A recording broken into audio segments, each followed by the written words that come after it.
Hi friends, welcome to my channel Homemakers Ideas. இன்னைக்கு வீடியோவில் சாம்பார் பொடி 2 monthsக்கு தேவையான அளவுக்கு மிக்சியிலே நம்ம எப்படி அரைக்கலாம் அப்படிங்கிறத மெஷர்மெண்ட்டோட சொல்லியிருக்கேன். இந்த சாம்பார் பொடி ரொம்பவுமே டேஸ்ட்டாகவும் ஃப்ளேவர்ஃபுல்லாகவும் இருக்கும். ஹோட்டலில் சாப்பிட்ற சாம்பார் மாதிரியே ரொம்ப டேஸ்ட்டாக இருக்கும். அதே போல் ஹாமில்டன் மிக்சிக்கான ஃபஸ்ட்டு ரிவ்யூ கூட நம்ம இந்த வீடியோவில் பார்க்கலாம் வாங்க. சாம்பார் பொடிக்கு கண்டிப்பாக மெஷர்மெண்ட் ரொம்ப முக்கியம். நான் இதில் வந்து மெஷர் பண்ணி தான் எடுத்திருக்கேன். இது வந்து கிராம் கணக்கில் நம்ம எடுக்க வேண்டியதாக இருக்கும். சிலது வந்து 100 grams எடுக்கணும், சிலது 25 grams, சிலது 10 grams வரைக்கும் கூட எடுக்கிற மாதிரி இருக்கும். இப்போ அதுக்கு வந்து நம்ம மெஷரிங் கப்பும் ஒரு டேபிள் ஸ்பூன் தான் நான் யூஸ் பண்ணியிருக்கேன். டேபிள் ஸ்பூன் அப்படிங்கிறது வந்து கொஞ்சம் பெரிய சைஸில் இருக்கும். டீஸ்பூனுங்கிறது வந்து கொஞ்சம் சின்னதாக இருக்கும். டேபிள் ஸ்பூனோட இது வந்து டேபிள் ஸ்பூன், இதனோட இது வந்து ஒரு 15 grams வரைக்கும் இதில் வந்து மெஷர் பண்ணி எடுக்கலாம். கப்பில் வந்து 100 grams வரைக்கும், இது ஹாஃப் கப், இது 100 grams வரைக்கும் நம்ம வந்து மெஷர் பண்ணி எடுத்துக்கலாம். தனியாலாம் மெஷர் பண்ணும்போது நம்ம கப் இல்லைன்னா டம்ளர் யூஸ் பண்ணிக்கலாம். இதில் வந்து 1/2 kg தனியா இருக்குது. டம்ளரில் மெஷர் பண்ணும்போது 8 டம்ளர் வந்துச்சு. நான் இதில் வந்து பாதியாக 4 டம்ளர் அளவுக்கு மட்டும் நான் எடுத்துக்கிறேன். 1/4 kg தனியா வந்து எனக்கு இப்போ போதுமாக இருக்கும். இப்போ எடுத்துக்கிற பொருளுக்கான மெஷர்மெண்ட் எல்லாமே நான் டிஸ்கிரிப்ஷனில் கொடுக்குறேன், நீங்கள் செக் பண்ணி பாருங்கள். இதே மெஷர்மெண்ட்டில் நீங்கள் கூட செஞ்சு பாருங்கள். சாம்பார் வந்து ரொம்பவுமே டேஸ்ட்டாகவும் ஃப்ளேவர்ஃபுல்லாகவும் இருக்கும். இந்த மெஷரிங் கப் வச்சு தான் நான் துவரம்பருப்பு, கடலைப்பருப்பு எல்லாம் மெஷர் பண்ணி போட்டிருக்கேன்.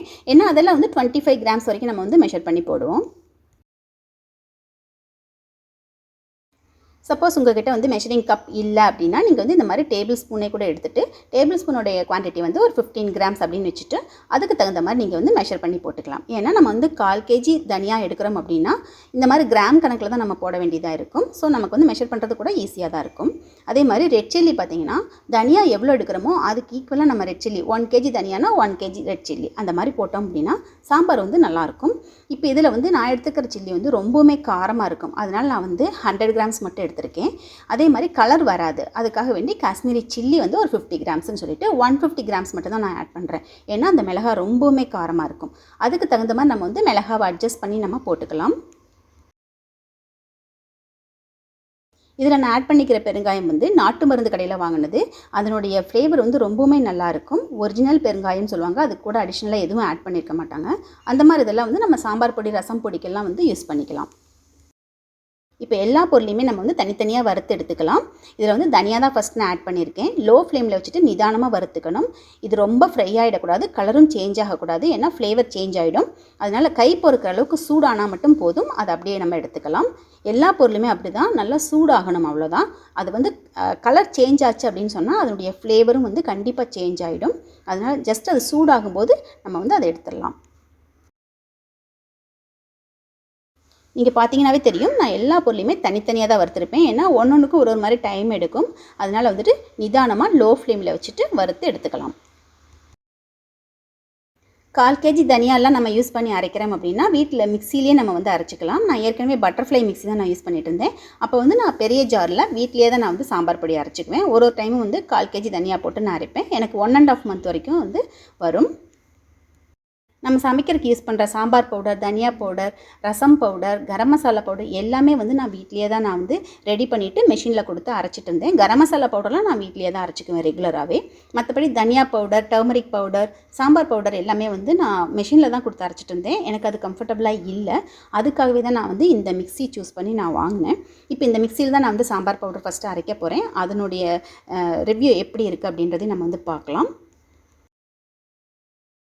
நம்ம இது வரைக்கும் வறுத்த எல்லா பொருளையுமே ட்ரையாக தான் வறுத்தோம். ஆனால் மிளகாய் வறுக்கும் போது மட்டும் ஒரு ஃபியூ ட்ராப்ஸ் வந்து நல்லெண்ணெய் நான் விட்டுக்கிறேன், இல்லைனா விளக்கெண்ணெய் கூட விட்டுக்கலாம். ஏன்னா இதனுடைய காரம் வந்து ரொம்ப அதிகமாக இருக்கும். அதனால் வந்துட்டு இந்த மாதிரி எண்ணெய் விட்டுட்டோம்னா நமக்கு வந்து நெடி வராமல் இருக்கும். நல்லா சூடானதுக்கு அப்புறமேட்டுக்கு அதையும் எடுத்துடலாம். சாம்பார் பொடிக்கு வந்து நல்ல ஃப்ளேவர் கொடுக்கதே கருவேப்பிலை தான். நான் வந்து இதை க்ளீன் பண்ணி வச்சுருக்கேன், ஈரமாக இருக்குது. அதனால் அந்த வானிலையிலேயே போட்டுட்டு அப்படியே கொஞ்ச நேரம் சூடானதுக்கப்புறம் விட்டுட்டோம்னா அது ஃபுல்லாக அந்த ஈரமெல்லாம் போயிட்டு நல்லா ட்ரை ஆகிடும்.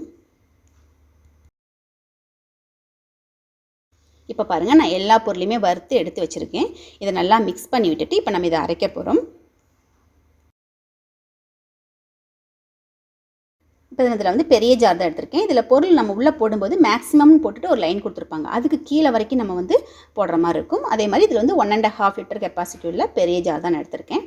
இப்போ இதில் வந்து நான் பாதி அளவுக்கு மட்டும் வந்து ஃபஸ்ட்டு போட்டு அரைக்க போகிறேன். இப்போது லிட் போட்டு க்ளோஸ் பண்ணிக்கலாம். இதில் லாக் பண்ணிக்கிற மாதிரி சிஸ்டம் இருக்கிறனால நமக்கு ரொம்பவுமே சேஃப்டியாக இருக்கும். இதில் பார்த்தீங்கன்னா ஏரோ மார்க் கொடுத்துருப்பாங்க. ரைட் சைடில் இருக்கிறது வந்து ஓப்பன், லெஃப்ட் சைடில் இருக்கிறது வந்து லாக். அதுக்கு தகுந்த மாதிரி நம்ம ஏரோ மார்க் வந்து கரெக்டாக வச்சுட்டு லாக் பண்ணும்போது ஜார் நல்லா ஃபிக்ஸ் ஆகிடும். இப்போ நம்ம ஸ்விட்ச் ஆன் பண்ணிக்கலாம். இதில் வந்து மேனுவலில் இருக்குது, நான் வந்து ப்ரீசெட் பண்ண போகிறேன். ஏன்னா ப்ரீசெட்டில் தான் வந்து நமக்கு நிறைய ஆப்ஷன்ஸ் இருக்கும். ட்ரையாக அரைக்கணுமா, வெட் அரைக்கணுமா, சூப்புக்கு அரைக்கணுமா அப்படிங்கிற மாதிரி. இப்போ நான் ட்ரைன்னு வச்சுட்டு ஃபைனாகவும் அரைக்கணும் அப்படின்றதையும் நான் வந்து செலக்ட் பண்ணிவிட்டு இப்போ நான் ஸ்டார்ட் கொடுத்துட்டேன். ஆன் ஆகிட்டுது. அதுவே டைம் ஃபிக்ஸ் பண்ணிவிட்டு அதுவே ஸ்டாப் ஆகிக்கும்.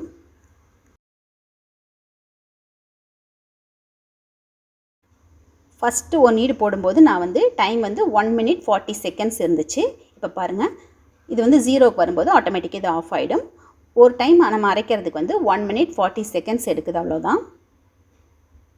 இப்போ இது ஃபுல்லாக முடிஞ்சிடுது, தானாகவே ஆஃப் ஆகிட்டுது. இப்போ நம்ம ஜார் எடுத்துகிட்டு நம்ம பார்க்கலாம். சாம்பார் பவுடரோட ஸ்மெல் வந்து ரொம்பவுமே சூப்பராக இருக்குது. அதே மாதிரி நல்லா அரைச்சி கூட இருக்குது பாருங்கள். எனக்கு இந்த மாதிரி இருந்தால் போதும். இது எப்படி இருக்குது அப்படின்னா, இந்த ஈஸ்டர்ன் எவரெஸ்ட்லாம் வந்து நீங்கள் சாம்பார் பவுடர் இல்லைன்னா எதனாவது பவுடர் வாங்கும்போது பார்த்தீங்கன்னா அதனுடைய கொரகொரப்பாக இருக்கும் இல்லையா, ரொம்ப நைஸ் பவுடராக இல்லாமல் இருக்கும். அந்த மாதிரி தான் இது இருக்குது. எனக்கு இந்த மாதிரி தான் வேணும். ரொம்ப நைஸாக இருந்துச்சுன்னா சாம்பார் ரொம்ப தடதடன்னு வரும். இந்த மாதிரி இருந்துச்சுன்னு சொன்னால் தான் சாம்பார் நல்லா டேஸ்ட்டாகவும் இருக்கும், ரொம்ப வந்து கெட்டியாகாமல் இருக்கும். அதுக்காக தான் இப்போ செகண்ட் ட்ரிப் நான் வந்து போட்டுக்கிறேன். சேம் அதே ஃபார்மேட்டில் தான் நம்ம போட போகிறோம்.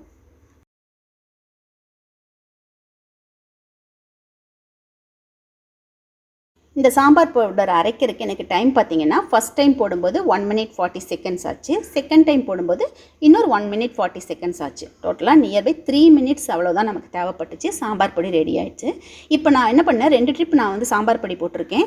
ரெண்டுலேயுமே வந்து கொஞ்சம் காரம் இதெல்லாம் வந்து கூட குறைய இருக்கும் இல்லைங்களா, அதனால் வந்து ரெண்டையும் தனித்தனியாக வச்சு மிக்ஸ் பண்ணுறதை விட நான் ஜார்லேயே போட்டுட்டு பிளெண்டுன்னு சொல்லிட்டு ஒரு ஆப்ஷன் வச்சு செலக்ட் பண்ணி கொடுத்துருக்கேன். அதில் பண்ணும்போது என்ன ஆகும்னா ஈஸியாக வந்து நல்லா மிக்ஸ் பண்ணி கொடுத்துடும். அதனால் பிளெண்ட் ஆப்ஷன் வச்சுட்டு நான் மிக்ஸ் பண்ணியிருக்கேன்.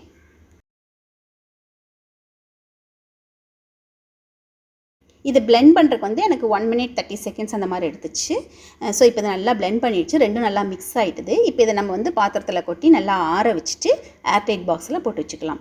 ரொம்பவுமே நல்லாயிருக்கும். ஃப்ளேவர் ரொம்ப நல்லா இருந்துச்சு, டேஸ்ட்டும் ரொம்ப நல்லா இருந்துச்சு. இந்த சாம்பார் பவுடரை வச்சு நான் சாம்பார் கூட ரெடி பண்ணி காட்டியிருக்கேன். அது எவ்வளோ கலர்ஃபுல்லாக இருக்குது அப்படின்றது கூட நீங்கள் பார்க்கலாம். இதில் நான் காஷ்மீரி சில்லியும் ஆட் பண்ணிக்கிறனால நல்ல கலர் வந்திருக்கு.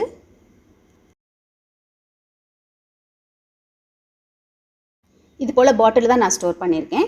1/4 kg தனியாவில் வந்து இந்த அளவுக்கு வந்து சாம்பார் பொடி நமக்கு கிடச்சிருக்கு. இப்போ இந்த பொடி வந்து எனக்கு ஒரு 1.5 month வரைக்கும் வரும். ஏன்னா நான் வந்து சாம்பார் செய்யறதுக்கோ காரக்குழம்பாகட்டும் பொரியல் எதனாலும் செய்யாலுமே நான் வந்து சாம்பார் பவுடர் தான் மேக்ஸிமம் யூஸ் பண்ணுவேன். அதனால் வந்து எனக்கு 1.5 month தான் வரும். ஸோ இது வந்து இந்த மாதிரி ஸ்டோர் பண்ணிக்கும் போது நம்ம அடிக்கடி அரைச்சி செஞ்சிடலாம். ஃப்ரெஷ்ஷாக இருக்கும், டேஸ்ட்டும் ஃப்ளேவரும் ரொம்ப நல்லாயிருக்கும். இப்போ பாருங்கள், இதை வச்சு தான் நான் வந்து வெண்டைக்காய் சாம்பார் தான் நான் செஞ்சேன். ரொம்ப நல்லா இருந்துச்சு. இதில் 2 ஸ்பூன் மட்டும் தான் நான் ஆட் பண்ணுறேன். இது வந்து ரொம்ப நைஸ் பவுடராக இல்லாமல் கொரகொரப்பாக இருக்கிறனால வந்து டேஸ்ட்டும் நல்லா இருக்குது. அதே மாதிரி சாம்பார் வந்து ரொம்ப திக்காகாமல் கன்சிஸ்டன்சி வந்து ரொம்பவுமே நல்லாயிருக்கும். ஆறுனதுக்கப்புறமே சில சாம்பார்லாம் பார்த்திங்கன்னா ரொம்ப கொழன்னு ஆகிடும் இல்லையா, அந்த மாதிரி ஆகாமல் நல்லா தண்ணியாகவே இருக்கிற மாதிரி இருக்கும். இந்த மாதிரி சாம்பார் பொடி வந்து நான் ஏற்கனவே பட்டர்ஃப்ளை மிக்ஸி வச்சுருந்தேன். அந்த மிக்ஸி ஜாரில் கூட நான் அரைச்சிருக்கேன். அதுவும் ரொம்ப நல்ல டேஸ்ட்டாகவே இருக்கும். கண்டிப்பாக நீங்களும் ட்ரை பண்ணி பார்க்கலாம். உங்கள் வீட்டில் இருக்கிற மிக்ஸிலே நீங்கள் ட்ரை பண்ணி பார்க்கலாம். ரொம்ப டேஸ்ட்டாகவும் ஃப்ளேவர்ஃபுல்லாகவும் இருக்கும். இப்போ எனக்கு சாம்பார் பொடி தேவைப்பட்டுச்சு அப்படிங்கிறனால நான் ஃபஸ்ட்டு சாம்பார் பொடி தான் அரைச்சேன். நெக்ஸ்ட்டு வரப்போகிற வீடியோவில் வந்து தனியா பவுடர், டர்மரிக் பவுடர் இது எல்லாமே கூட நான் அந்த மிக்ஸியில் அரைச்சி காட்டுறேன். கண்டிப்பாக அது உங்களுக்கு யூஸ்ஃபுல்லாக இருக்கும். மிஸ் பண்ணாமல் பாருங்கள். இந்த சாம்பார் பொடி ரெசிபி நீங்கள் கூட ஒன் டைம் ட்ரை பண்ணிவிட்டு உங்களுக்கு எப்படி வந்துச்சு அப்படிங்கிறத கூட எனக்கு கமெண்ட்டில் சொல்லுங்கள் ஃப்ரெண்ட்ஸ். ஸோ இந்த வீடியோ உங்களுக்கு பிடிச்சதுன்னா லைக் பண்ணுங்கள், ஷேர் பண்ணுங்கள், கமெண்ட் பண்ணுங்கள். ஃபஸ்ட் டைம் என்னோடய வீடியோ பார்த்தீங்கன்னா மறக்காமல் சப்ஸ்கிரைப் பண்ணுங்கள். நெக்ஸ்ட் வீடியோவில் பார்க்கலாம். தேங்க்யூ.